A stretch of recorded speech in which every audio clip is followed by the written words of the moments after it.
मौत का कुआं कहानी। आज के आधुनिक दुनिया में इंसान ने कई चीजों का आविष्कार किया और विज्ञान के दम पर कई मुकाम भी हासिल किए हैं, पर इंसान अभी तक ये नहीं जान पाया कि मौत के बाद इंसान के साथ क्या क्या होता है।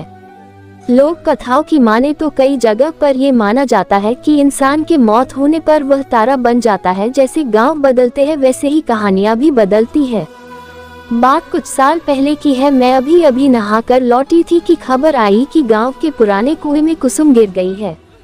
देखते ही देखते ये खबर गांव में आग की तरह फैल गई। सबको कुसुम की फिक्र तो थी ही, पर सबसे बड़ी फिक्र उसके बच्चे की थी। कुसुम पेट से थी।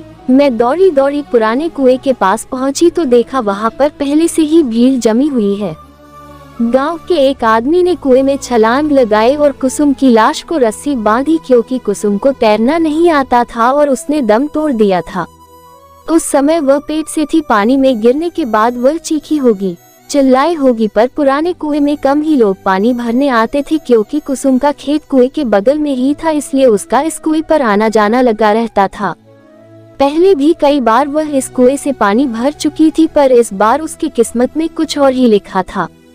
लोग कुसुम की लाश को ऊपर खींचने लगे। जैसे ही कुसुम की लाश को ऊपर निकाला गया, उसके घर वाले फुट फुट कर रोने लगे। घर में नए मेहमान के आने की खुशी अब मातम में बदल चुकी थी। कुसुम का पति तो सुन्न होकर कुसुम की चेहरे को देख रहा था।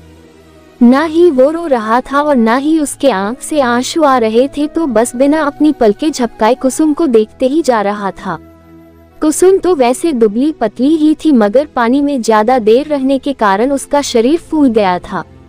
मैंने यह नजारा पहली बार देखा था। हालांकि मुझे डर लगना चाहिए था, पर मुझे डर नहीं लग रहा था, पर हाँ, एक अगल सी बेचैनी जरूर हो रही थी। पुलिस मौके पर पहुंची। उसने गांव वालों का बयान लिया और अंतिम संस्कार करने की इजाजत दे दी। पुराने कुएं वाले खेत में ही कुसुम का अंतिम संस्कार किया गया। मौत तो इंसान के हाथ में नहीं होती। शरीर से आत्मा कब निकल जाए किसी को पता नहीं चलता। कहते हैं अंतिम संस्कार करने के बाद इंसान की आत्मा को शांति मिलती है, मगर आत्मा खुद ही शांति न चाहे तो। उस रात ऐसे कई सवाल मेरे मन में उठने लगे। मैंने कई बार करवट बदली, पर मुझे नींद नहीं आ रही थी। पर वक्त के साथ साथ सब ठीक हो जाता है। उस हादसे को गुजरे हुए अब कई महीने हो चुके थे। एक बार एक मजदूर उस पुराने कुएं वाले खेत में काम कर रहा था। तभी उसे एक औरत के रोने की आवाज आती है। वह कुएं के पास जाता है। उसने देखा कि वह आवाज कुएं के अंदर से आ रही थी। जैसे ही वह कुएं के अंदर देखता है, अगले दिन उस मजदूर को तेज बुखार आता है। तेज बुखार से उसका शरीर तप रहा होता है। वह बार बार कहता रहा कि मेरे पास मत आओ, मैंने तुम्हारा क्या बिगाड़ा है, मुझे छोड़ दो। उस शाम उस मजदूर की मौत हो जाती है। गांव में अब पुराने कुएं का डर फैल जाता है। कुसुम की आत्मा अभी भी उस कुएं में है, ऐसी बातें गांव में शुरू हो जाती है। कुसुम के घर वाले भी कुएं के पास वाले खेत में खेती करना छोड़ देते हैं। ये सब सुनकर मुझे कुछ समझ नहीं आ रहा था। मेरे दादाजी के भी गुजरे कुछ ही महीने हुए थे और उनका अंतिम संस्कार तो हमारे घर के पीछे ही किया था। फिर मुझे कभी मेरे दादाजी क्यों नहीं दिखाई दिए।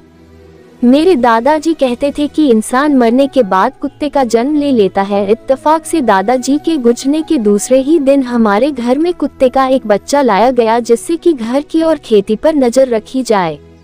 मन में सवाल फिर से उठने लगे। मुझे कई बार उस पुराने कुएं पर जाने की इच्छा हुई, पर डर के मारे कभी हिम्मत नहीं हुई। हालांकि हमारे घर तक आने का सबसे छोटा रास्ता उसी कुएं के पास से गुजरता था, पर ये सब होने के बाद हमने दूसरे रास्ते से आना जाना शुरू कर दिया। एक रात पिताजी बाजार से घर लौट रहे थे। आज उन्हें बहुत देर हो चुकी थी। बारिश का मौसम था, रात का अंधेरा और उसमें काले बादल। अचानक जोर से बादल गरजे और बारिश शुरू हो गई। पापा एक पेड़ के नीचे रुक जाते हैं और बारिश रुकने का इंतजार करते हैं। बारिश रुकने की बजाय और बढ़ रही थी। उसके बाद उन्हें पुराने कुएं के पास छोटा रास्ता याद आता है। मेरे पापा भूत प्रेत पर विश्वास नहीं करते थे। पापा पुराने कुएं के रास्ते पर चल पड़ते हैं। चारों तरफ अंधेरा और तेज बारिश की आवाज। पापा तेज चलने लगते हैं। तभी उनके पैरों के साथ पायल की आवाज आने लगती है। पापा एक जगह रुक जाते हैं तो पायल की आवाज भी शांत हो जाती है। पापा फिर से चलने लगते हैं। उसी के साथ पायल की आवाज भी आने लगती है। तभी उनके पीछे से कोई गुजरता है। वह पीछे देखते हैं तो पीछे कोई नहीं होता।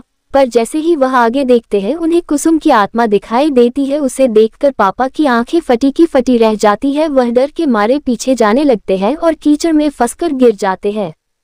कुसुम की आत्मा धीरे धीरे पापा के पास आने लगती है। पापा अपनी आंखें खोलकर देखते हैं तो हमारा कुत्ता उनका हाथ चाट रहा होता है। पापा उसे देखकर राहत की सांस लेते हैं। पापा आसपास देखते हैं तो वहां कोई नहीं होता है। पापा कुत्ते के साथ घर आ जाते हैं। घर आने के बाद उन्हें ठंड लगने लगती है और बुखार भी आता है। अगली सुबह डॉक्टर की दवाइयों से उन्हें आराम मिलता है। उसके बाद वह रात का किस्सा सब घर वालों को बताते हैं। तभी मेरे ताऊ जी कहते हैं कि बड़े बुजुर्ग ठीक कह गए हैं, मरने के बाद इंसान कुत्ते का जन्म ले लेता है और यह कुत्ता और कोई नहीं बल्कि हमारे पिताजी ही है। उन्हीं ने ही तुम्हारी उस आत्मा से रक्षा की है। फिर से मेरे मन में कई सवाल उठे, पर इस बार मैं समझ गई थी कि कई सवाल ऐसे भी होते हैं जिनका जवाब आज तक इंसान ढूंढ ही नहीं पाया। आपको क्या लगता है, मरने के बाद इंसान का आखिर क्या होता है?